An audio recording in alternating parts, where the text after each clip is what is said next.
All right, welcome back to the deep dive. You guys have really been hitting us with some fascinating topics lately, and today's is no exception. We're tackling two characters in very different situations, but both are facing some huge decisions that'll change their lives forever. Yeah, that's exactly right. It's like these characters, Daenerys Targaryen and Eddard Stark, are both standing at the edge of a cliff and one wrong step. Well, you know the saying. Right. And the source material, A Song of Ice and Fire, gives us this incredible window into their inner thoughts in those early steps. On one hand, you have Daenerys in Pentos. She's living in this gilded cage, practically being groomed for marriage to Khal Drogo. And then you have Eddard Stark back in Winterfell. He's just been reunited with King Robert and has this, shall we say, rather weighty proposition put in front of him right there in the Stark family crypt. And that's precisely what we're going to unpack in this deep dive. What are the immediate pressures they face? What motivates them? And what's motivating the people around them? And what can we learn from these crucial moments about the potential consequences, both personal and in the wider world of Westeros? Yeah, let's jump right into Daenerys' story first. So she's given this gorgeous gown by Magister Illyrio. You know, the fabric is so soft, so luxurious, something she's likely never even encountered before. And yet her first reaction isn't joy, it's fear. That really struck me. Absolutely. It's fascinating, isn't it? Here she is, 13 years old, but already so attuned to the power dynamics at play. She immediately understands that in Pentos, such extravagant gifts always come with strings attached. You know, they've been living in Illyrio's manse for half a year. They've been enjoying this pampered lifestyle. But Daenerys doesn't for a second think it's just out of the goodness of Illyrio's heart. Yeah, she's wise to the ways of the world, even at that age. And then you have her brother, Viserys. Talk about being in high spirits. He's utterly convinced that once he's back on the Iron Throne, Illyrio will be rewarded tenfold for his generosity. It's a level of, I don't know, self-delusion that's hard to grasp. It really is. He's so consumed by his own destiny, by this idea of waking the dragon, that he loses all sense of perspective. Every little thing sets him off, and he's constantly lashing out. It's almost scary how quickly his mood can shift. And then there's the way he speaks about Daenerys. Calling her a mount for Khal Drogo is just so, well, dehumanizing is the only word for it. It's a far cry from when he was using the purity of their Targaryen bloodline as an excuse to maybe marry Daenerys himself. Yeah, it's chilling, isn't it? It shows how easily he's willing to discard those supposed principles for political gain. For years, he's been drilling into Daenerys this idea of their special heritage, that their dragon blood, as justification for brother-sister marriage. And now he tosses it aside without a second thought just to secure an army. It says a lot about his desperation and how little he actually cares about Daenerys. Absolutely. Let's talk a bit about the setting as well. Illyrio's manse is incredibly opulent, but Daenerys actually finds herself longing for a simpler life. She even thinks about a life of poverty. What do you think that says about her state of mind at this point? It says a lot, doesn't it? I mean, she's surrounded by luxury, silks, feasts, you name it. But there's this deep sense of disconnect, a lack of genuine security. And then you have her memories. Those fragmented secondhand stories of Westeros, the fall of the Targaryens, the flight to Dragonstone, Rhaegar's death at the Trident, the sack of King's Landing. These are the events that have shaped her entire life, even though she was just a baby. And then there's that image of the Red Door in Braavos. It's a symbol of that lost childhood home, that brief time under Sir Willem Dary's protection when she actually felt safe. It really paints a picture of how far they've fallen, from royalty to being a beggar king's sister in a foreign land.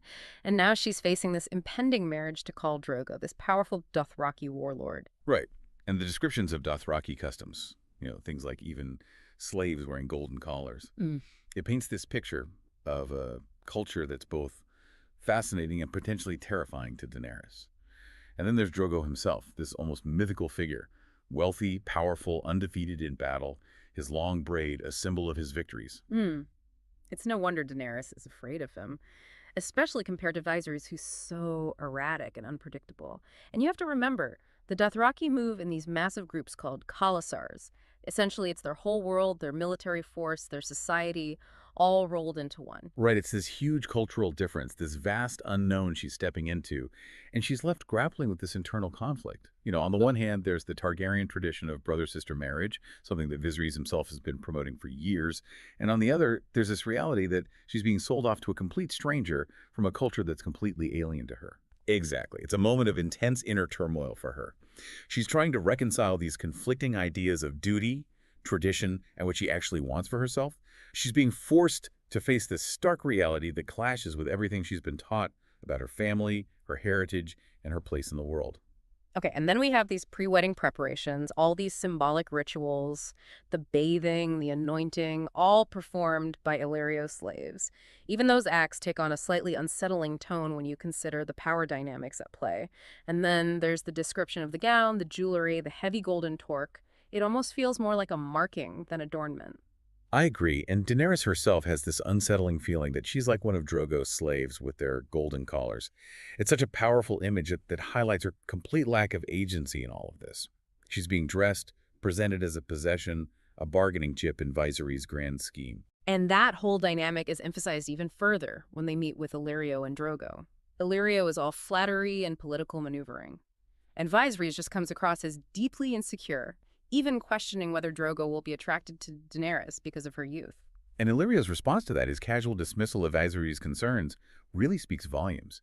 He sees Daenerys purely as a means to an end, just another piece in this political game he's playing.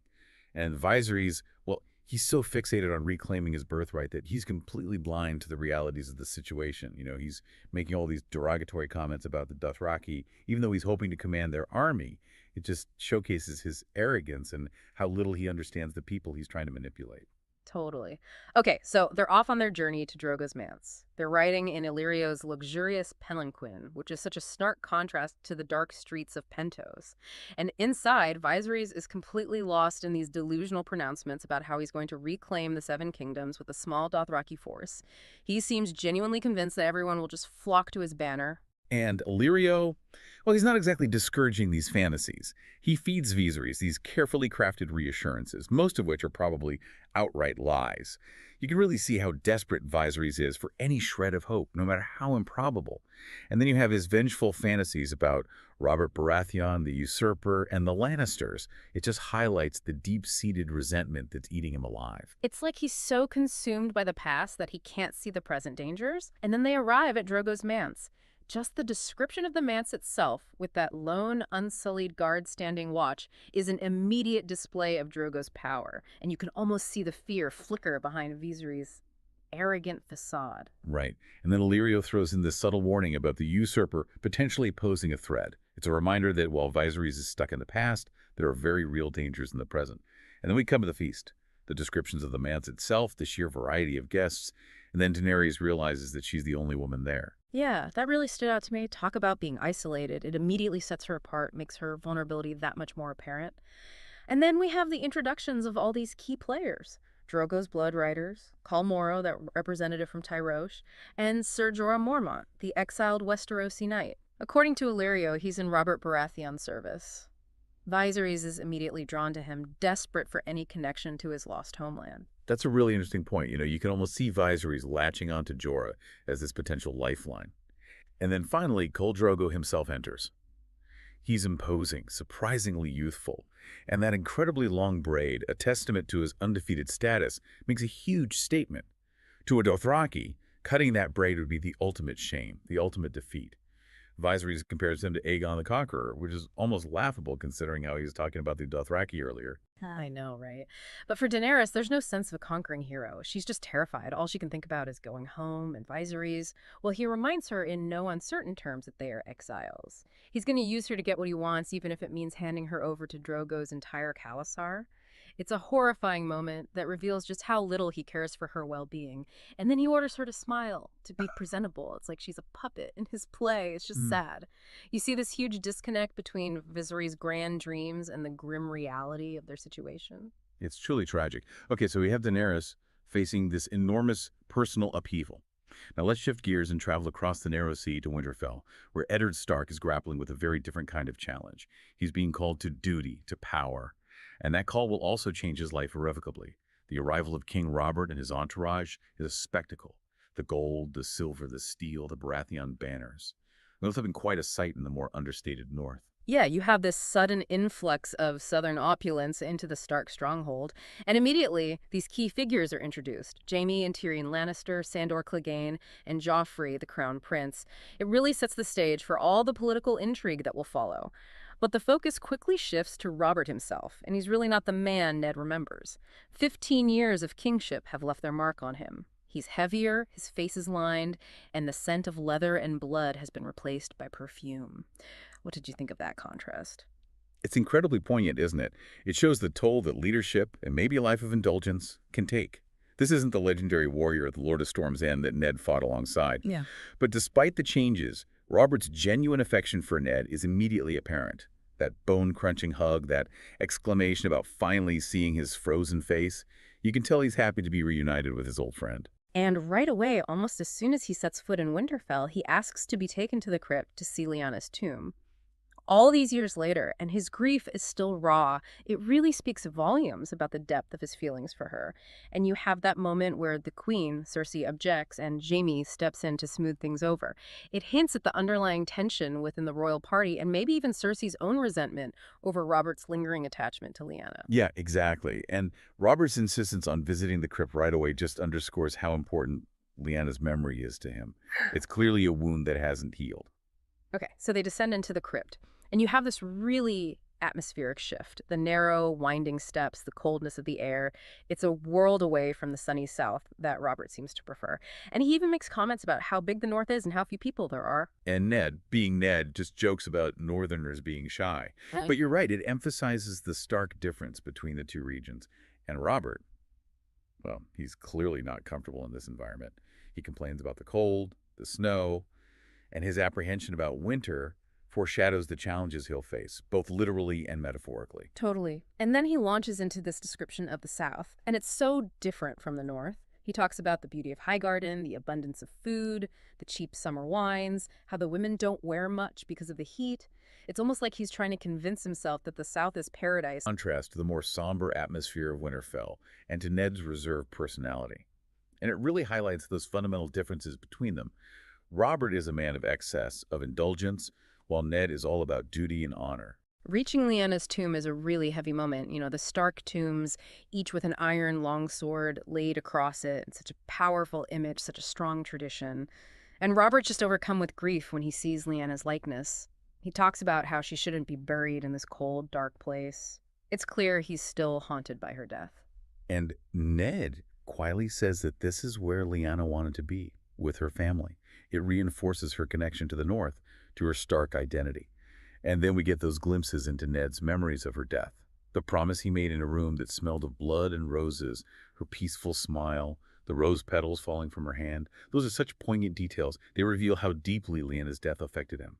It's clear both men are carrying this profound grief, but it makes you wonder how this unresolved trauma and Robert's idealized memory of Lyanna will influence the choices he makes now, especially when it comes to things like succession and alliances. Yeah, that's a really interesting point. And Robert even talks about how he swore to kill Rhaegar for what he did.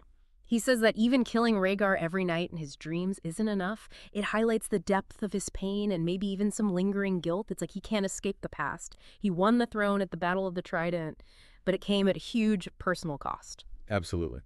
Okay, so the conversation shifts to Jon Arryn's death. That's why Robert is in Winterfell in the first place. He's genuinely saddened by the loss of his hand. And Catelyn, she's worried about her sister Lysa, who is married to Jon Arryn. But then Robert gets frustrated. Lysa has taken their son, Robert Arryn, back to the Eyrie, defying Robert's wishes. And that reveals some of the political concerns at play. Robert is worried about stability, about insulting House Lannister. He wanted to foster Robert Arryn with Tywin Lannister. And Ned, even though he's probably thinking that's a terrible idea, offers to take Robert Arryn as his ward. Yeah, Ned's always trying to do the right thing, but Robert dismisses the offer because he's already made the agreement with Tywin. And then finally, we come to the heart of the matter, the offer to become Hand of the King. Robert basically admits that he needs Ned to run the kingdom for him. He talks about how much he hates being king, about all the tedious laws, the finances, the constant demands, the flatterers. It paints this picture of a man who's tired of ruling, tired of responsibility. And then he says something really striking, that he sometimes wishes they'd lost the Battle of the Trident. It's a confession that reveals just how disillusioned he's become. Yeah, that's a huge admission. He realizes how heavy the crown is, maybe even questions whether it was all worth it. And so he turns to Ned, his old friend, the one person he trusts to do the job right. And Ned, well, he immediately tries to refuse. He kneels, says he's not worthy. It's the last thing he wants. It's so classic Ned. And Robert, of course, gets impatient. He doesn't mince words. He wants Ned to rule while he enjoys himself. And he uses those two contrasting sayings about the king and the hand. You know how what the king dreams, the hand builds, but the lowborn have the different saying. Something about how the hand takes all the shit. It perfectly captures the dynamic, the often thankless nature of the position. Exactly. And then Robert throws in this other little proposal, a marriage alliance between his son Joffrey and Ned's daughter Sansa. It's pretty clear he's thinking about his own lost chance with Lyanna. He Hmm. wants to see their houses united. And Ned's taken aback. Sansa is only 11, but Robert brushes that aside like it's nothing. He's just thinking about the political benefits, about solidifying this alliance. And for Ned, it's just one more thing to weigh, one more piece of his family being drawn into the Game of Thrones. Ned asks for time to consider to speak with Caitlin. It's a reasonable request given the magnitude of the decision, and Robert agrees, but he's impatient. He wants Ned to say yes. And so we leave Ned in the crypt, surrounded by the tombs of his ancestors. He's filled with foreboding, this sense of impending doom. He feels tied to the north, and the coming winter, both literal and metaphorical, weighs heavily on his mind. So, to wrap things up, we have Daenerys essentially being treated as a political pawn, being pushed into this marriage with all its unknowns and potential dangers. And then we have Eddard offered immense power and responsibility, a choice that will pull him away from his home, his family, and thrust him into the heart of the political viper's nest that is King's Landing.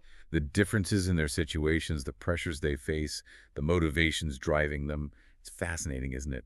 Daenerys is at the mercy of her brother's ambition. She's facing this immediate threat to her safety, her very person. Eddard is driven by duty, by loyalty to his friend and his king, but he knows what accepting this position will cost him. Right.